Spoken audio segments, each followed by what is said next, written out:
नमस्कार, आप देख रहे हैं जन टीवी और मैं आपके साथ आकांक्षा। पारिक खबरों की शुरुआत से पहले एक नजर हेडलाइंस पर। उत्तराखंड में साइबर अटैक से कामकाज ठप, पूरे सिस्टम में वायरस आने की वजह से हुई प्रॉब्लम। कई एक्सपर्ट सिस्टम को सुचारू करने में जुटे।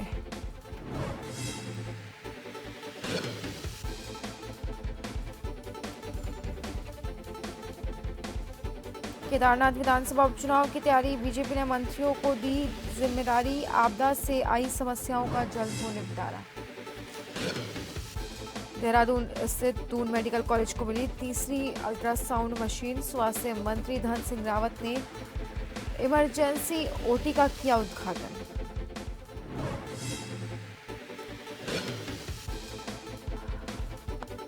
हिमालय और गंगा बचाओ अभियान, पौड़ी ब्रह्मकुंड पर संत समाज और बीजेपी विधायक किशोर उपाध्याय ने किया दुग्धाभिषेक, लोगों से की आगे आने की अपील। और नवरात्रि महापर्व में मां ब्रह्मचारिणी की पूजा अर्चना, हरिद्वार के चंडी देवी मंदिर में उमड़े भक्त। लोहा घाट में गरबा महोत्सव की धूम।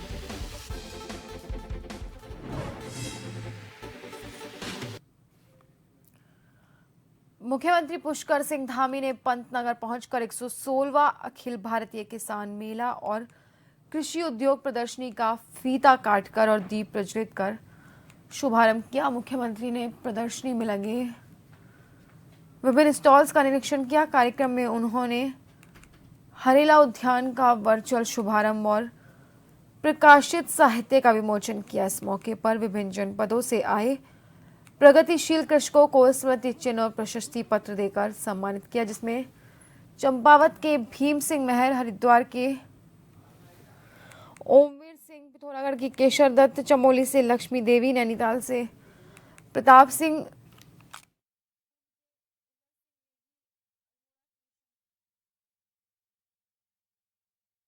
रुद्रप्रयाग की सुनीता देवी को सम्मानित किया।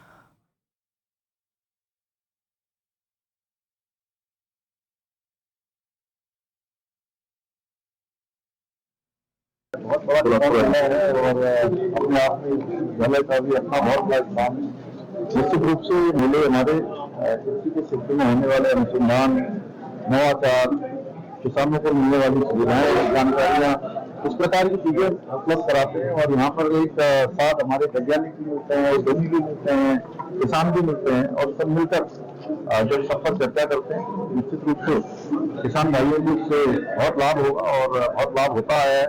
और भविष्य में और अच्छा हमारा विश्वविद्यालय करेगा। कृषि के क्षेत्र में, अनुसंधान के क्षेत्र में मेरी सभी किसान भाइयों को बहुत शुभकामनाएं कि हमारे प्रधानमंत्री जी का जो संकल्प है 2047 में भारत विकसित भारत बनेगा, उसमें हमारे किसान भाई भी उस प्रगति में तेजी से आगे बढ़ेंगे। किसान हमारी प्राथमिकता है, हमारे प्रधानमंत्री जी की प्राथमिकता है, हमारी प्राथमिकता है।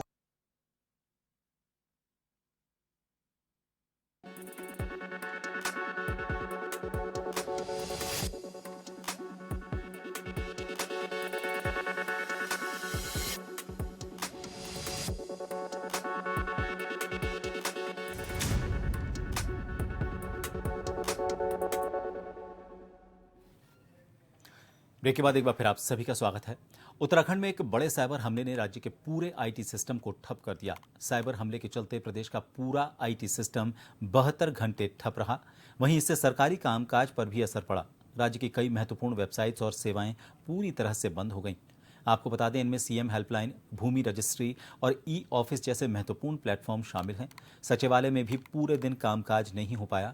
साइबर हमला इतना खतरनाक था कि सिक्योर इंटरनेट सर्विस यूके स्वान के अलावा सबसे अहम स्टेट डेटा सेंटर भी इसकी जद में आ गया। केदारनाथ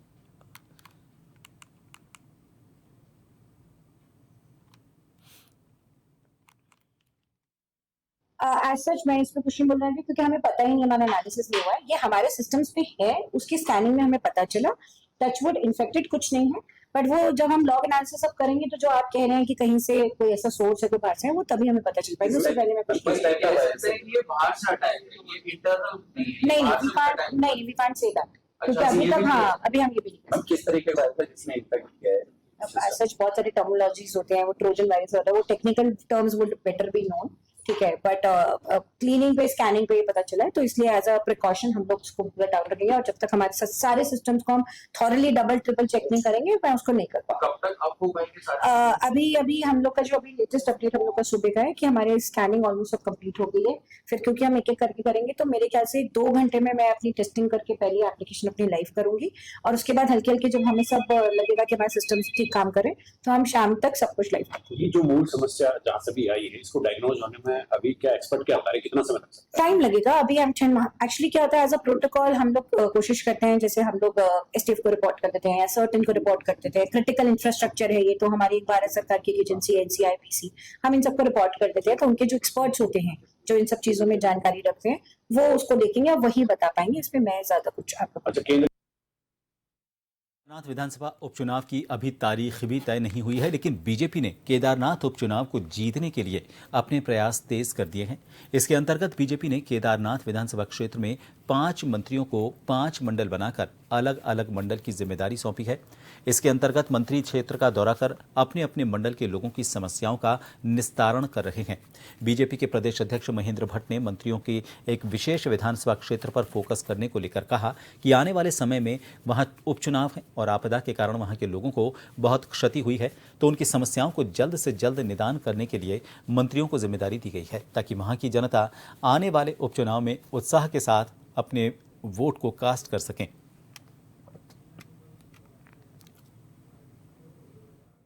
हर जगह जाएंगे क्योंकि पिथौरागढ़ के अंदर भी हमारे माननीय मुख्यमंत्री का दौरा हुआ है और वहां की समस्याओं का भी समाधान हुआ। वहां भी मुख्यमंत्री की घोषणाएं की गई है, अनेकों घोषणाओं को वहां भी क्रिया रूप दिया गया। आजकल आप देख रहे हैं अनेकों योजनाओं के लिए धनराशि स्वीकृत कर दी गई है, क्योंकि मैंने कहा केदारनाथ की तत्कालिक आपदा है और तत्कालिक आपदा के बाद वहां का लोगों को की चुनाव भी होना है और व्यक्ति उत्साह से चुनाव में तब जाएगा जब उसकी मूलभूत समस्याओं के समाधान की अपेक्षा सरकार से रहती है। तो सरकार के मंत्री को लगाकर हमने उस क्षेत्र की समस्याओं के समाधान का काम किया है। इसको राजनीतिक चश्मे से कांग्रेस के लोग देखे तो देखते रहे, हमको समाधान चाहिए और हमको वहां के चुनाव में उत्साह चाहिए। उत्तराखंड के स्वास्थ्य मंत्री धन सिंह रावत ने उत्तराखंड के सबसे बड़े सरकारी अस्पताल दून मेडिकल कॉलेज में तीसरी अल्ट्रासाउंड मशीन और इमरजेंसी ओटी का उद्घाटन किया। इस मौके पर उन्होंने कहा कि दून अस्पताल में बहुत लोड है और अल्ट्रासाउंड की दिक्कत हो रही है, इसीलिए तीसरी अल्ट्रासाउंड मशीन का उद्घाटन किया गया है। इससे लगभग 60 से 70 अतिरिक्त अल्ट्रासाउंड होंगे। इसके साथ ही इमरजेंसी ओटी की भी दिक्कत थी, जिसका उद्घाटन आज हुआ है। उन्होंने कहा कि दून अस्पताल में लगभग 3000 मरीज रोजाना आते हैं। मानव संसाधन और व्यवस्थाएं बढ़ा रहे हैं और 1-1.5 साल में 7 मंजिला बिल्डिंग बन रही है, जहां सारी व्यवस्थाएं होंगी। में ये तीसरी जो है अल्ट्रासाउंड मशीन का उद्घाटन किया है और चूंकि देहरादून मेडिकल कॉलेज में लोड बहुत है, इसलिए यहाँ पे अल्ट्रासाउंड की काफ़ी दिक्कतें हो रही थी, तो आज हमने ये तीसरी मशीन का यहाँ पे उद्घाटन किया है और पर डे लगभग 60 से 70 यहाँ पे अल्ट्रासाउंड एक्स्ट्रा और हो जाएंगे। यहाँ पे एक इमरजेंसी ओटी की भी दिक्कत है, उसका भी आज मैंने उद्घाटन किया है और मैं कह सकता हूँ कि दून हॉस्पिटल में जितना हम पे दबाव है, लगभग पर डे 3000 मरीज यहाँ आते हैं, तो हम और मानव संसाधन भी यहाँ पे बढ़ा रहे हैं, व्यवस्थाएं भी बढ़ा रहे हैं और निकट 1-1.5 साल में लगभग 7 मंजिला नई बिल्डिंग बन रही है। उत्तराखंड में बहुत बड़ी संख्या में सरकारी अस्पताल मौजूद हैं, लेकिन स्थिति ये है कि कई ऐसे हॉस्पिटल हैं जहां पर अभी भी स्पेशलिस्ट डॉक्टर नहीं हैं। वहीं जब स्वास्थ्य मंत्री डॉक्टर धन सिंह रावत से पूछा गया कि प्रदेश में डॉक्टरों की भारी कमी है और कई सरकारी डॉक्टर नाराज भी हैं और हड़ताल में भी जाने की बात कह रहे हैं, तो इसको लेकर धन सिंह रावत ने कहा कि मैं प्रधानमंत्री नरेंद्र मोदी का आभार व्यक्त करना चाहूंगा, जिन्होंने बड़ी संख्या में डॉक्टर दिए। आज प्रदेश में डॉक्टरों की कमी नहीं है।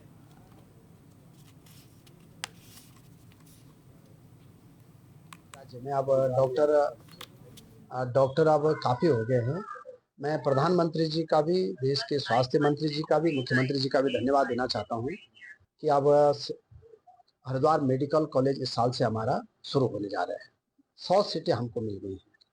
और मैं कह सकता हूं कि छोटे प्रदेश में इन 2 वर्षों में हमको 2 नए मेडिकल कॉलेज मिल चुके हैं। अब अगले साल हमारा उधम सिंह नगर मेडिकल कॉलेज भी शुरू हो जाएगा, फिर उससे अगले साल हमारा पिथौरागढ़ मेडिकल कॉलेज भी शुरू हो जाएगा। तो अब कोई कमी जो है मेडिकल कॉलेजों की नहीं है। भारतीय किसान यूनियन क्रांति अराजनैतिक हरिद्वार के पदाधिकारियों और सदस्यों ने माइनिंग कंपनी रॉयल्टी की दर खोलने और उनकी नीतियों का स्पष्ट न होने के कारण धरना प्रदर्शन किया। प्रदर्शन कर रहे किसान नेताओं ने माइनिंग कंपनी पर आरोप लगाते हुए कहा कि माइनिंग कंपनी के द्वारा जो वादे किए गए उनमें एक भी पूरा नहीं हो रहा है। किसानों ने मांग करते हुए कहा कि माइनिंग कंपनी अपने क्षेत्र में अपने सभी भंडारणों और खनिज पट्टों को रॉयल्टी मूल्य के साथ सार्वजनिक करे, जिससे खनन व्यापारी को सुविधा अनुसार खनन सामग्री उपलब्ध हो सके। उन्होंने बताया कि माइनिंग कंपनी के पोर्टल पर 70 टन तक रॉयल्टी काटने का प्रावधान है। माइनिंग कंपनी के मानकों के अनुरूप खनन सामग्री का परिवहन करने पर शासन और प्रशासन अंडरलोड और ओवरलोड के नाम पर अवैध शोषण कर रही है। और प्रदेश में खनन सामग्री बहुत सस्ती होगी और सब कुछ पारदर्शिता के साथ में होगा। आज माइनिंग कंपनी को लगभग 8 महीने हो चुके हैं, आज तक एक भी बिंदु पे जो उन्होंने बिंदु दिए थे उन पे कोई पारदर्शिता नहीं है। प्रदेश को माइनिंग कंपनी इतना राजस्व का चूना लगा रही है कि जिसका कोई लिमिट नहीं है। आज तक इन्होंने कभी भी जितने इनके चेक पोस्ट हैं, इन्होंने बोला था कि हमारे जितने चेक पोस्ट होंगे वहाँ पे रॉयल्टी का रेट डिक्लेयर होगा और सबको रॉयल्टी की पता है कि कितने रुपए रॉयल्टी मिल रही है खनन निर्माण सामग्री की। वो आज तक इन्होंने कभी नहीं किया। ईस्ट इंडिया कंपनी से मैं कहूँगा, ये यहाँ के हमारे जो ट्रांसपोर्टर व्यापारी थे खनन के, इनके हाथ रोजी रोटी छीने का काम कर रही है पूरी तरह से। और ट्रांसपोर्टरों की जो गाड़ियाँ थी, बेचारे जो हमारे बच्चे हैं यहाँ हरिद्वार जिले के, वो इसका ट्रांसपोर्ट का काम कर रहे, तो वो भुखमरी की कगार पर आज इस माइनिंग कंपनी ने पहुंचा दिए। और आम जनता को जो इसने वादा किया था कि सस्ता खनन सामग्री मिलेगी, वो भी आज 40 रुपए महंगी आम जनता को मिल रही है।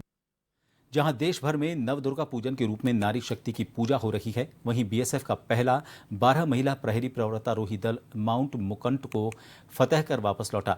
ये दल पर्वतारोहण के लिए 9 अगस्त को रवाना हुआ था। आपको बता दें, माउंट मुकुंट ईस्ट गढ़वाल हिमालय की सबसे कठिन चोटियों में से एक है, जिसकी समुद्र तल से ऊंचाई 7130 मीटर है। बीएसएफ एडवेंचर एंड एडवांस्ड प्रशिक्षण संस्था की कमांडेंट महेश कुमार नेगी ने यह बताया कि बीएसएफ का पर्वतारोहण का गौरवशाली इतिहास रहा है। बहादुर बीएसएफ महिला पर्वतारोहियों ने माउंट मुकुंट ईस्ट पर चढ़ने का सफल प्रयास किया। यह अभियान लगातार खराब मौसम के कारण बहुत चुनौतीपूर्ण रहा। प्रतिकूल जलवायु स्थिति और अत्यधिक तेज बर्फीली हवाओं के साथ लड़ते हुए नंदिनियों सहित 11 बीएसएफ पर्वतारोही योजना के तहत इससे पहले समूह ने माउंट मुकुंट ईस्ट पर तिरंगा और बीएसएफ ध्वज फहराने में सफलता हासिल की।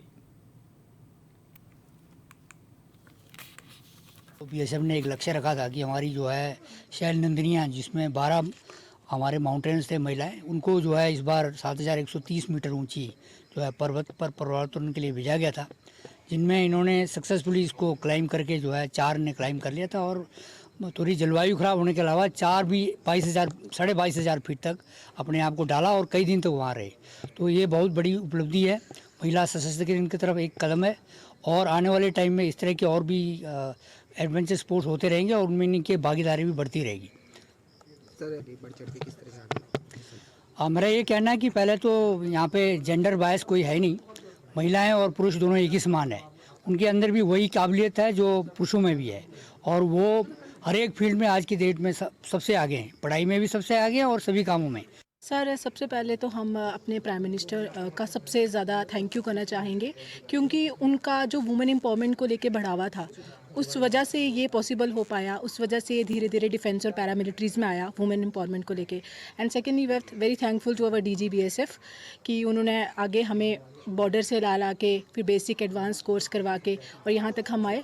और ये हमारा इंडिविजुअल का सक्सेस नहीं है, पूरी जो वुमेंस हैं जो भी हमें देख रही हैं और जो भी स्पोर्ट्स या इन सब एडवेंचर फील्ड्स में आना चाहती हैं, उनका भी सक्सेस है कि वो टीम ऊपर गई है, उन्होंने सक्सेस किया, तो why can't we do all this things. So वो एक इंस्पिरेशन भी है। और ये है कि toughness is a mental game, कि वो हमारी मेंटालिटी पे है कि माइंड हमारा कितना स्ट्रॉन्ग है। हम अपने डीजी बीएसएफ या बियाड कमांडेंट सभी को धन्यवाद देना चाहते हैं जिन्होंने हमें इतनी बड़ी एक्सपीडिशन इस लड़कियों को दिया।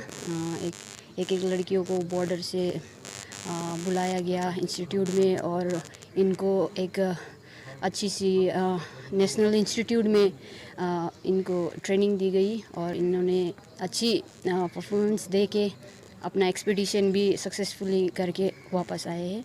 बहुत अच्छा लग रहा है और इनका जोश या इनका जो भी जितनी भी एक्टिविटीज़ थी बहुत बढ़िया। इन सभी खबरों के साथ फिलहाल के लिए इस बुलेटिन में इतना ही। नमस्कार।